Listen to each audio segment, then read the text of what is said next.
కోట్ల రూపాయలు ఈ రకంగా కంటైనర్లు బరి తెగించి ముఖ్యమంత్రి క్యాంప్ ఆఫీసులోకే కంటైనర్లు పంపించేసి, అంతే కదా, మన దగ్గర ఉండేదంతా క్యాషే కదా, లిక్కర్ షాపుల్లో క్యాష్, ఇసుక రీచుల్లో క్యాష్, మనం నోట్ల కట్టలు తప్పితే ఏమీ తీసుకోం కదా జగన్ రెడ్డి. మనం ఆన్లైన్ పేమెంట్లు ఒప్పుకోం కదా, క్వార్టర్ బాటిల్ కావాలంటే క్యాషే కట్టాలి. ఫోన్పేలు, గూగుల్ పేలు, క్రెడిట్ కార్డులు, డెబిట్ కార్డులు మనకు పనిచేయవు కదా. రోజు కంటైనర్ లోడ్లు నోట్ల కట్టలే కదా మనకు వచ్చేది. ఇప్పుడు వాటన్నిటిని మళ్ళీ నింపి రేపు మళ్ళీ 5,000 10,000 ఇచ్చి ఓట్లు కొనడానికి రాష్ట్ర వ్యాప్తంగా డిస్ట్రిబ్యూషన్ మొదలెట్టావా? బరి తెగించి నీ ఇంట్లోనే లోడ్ చేసి పంపిస్తావునా కరెన్సీ అంతా? దీనిపైన తక్షణమే ఎన్నికల కమిషన్ దృష్టి పెట్టాలి.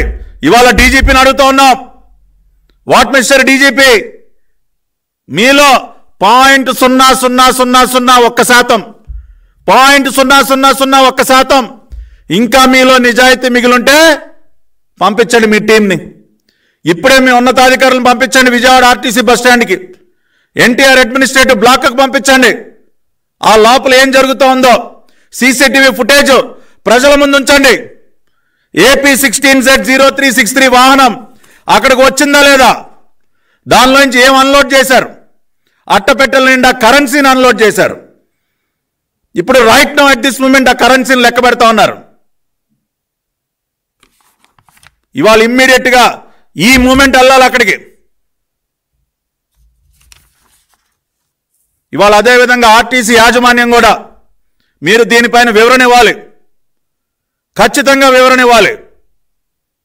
వాళ్ళేమో దీన్ని ప్యాంట్రీ అంటూ ఉన్నారు, మీరేమో పెట్టెలు కరెన్సీ కట్టలు తీసుకొస్తా ఉంది ఆ బండి మీ దగ్గరికి.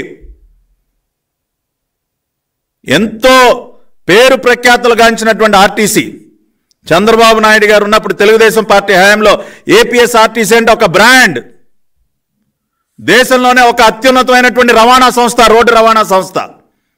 వారు నిర్వహించినటువంటి బస్సులు కానీ సర్వీసెస్ కానీ ఎంత గొప్పగా ఉండేవాడి, ఎంత పేరండి. అటువంటి ఏపీఎస్ఆర్టీసీ వాళ్ళ క్యాష్ స్మగ్లింగ్, అధికార పార్టీ నోట్ల కట్టలను తరలించడానికి వాడతారా ఏపీఎస్ఆర్టీసీని?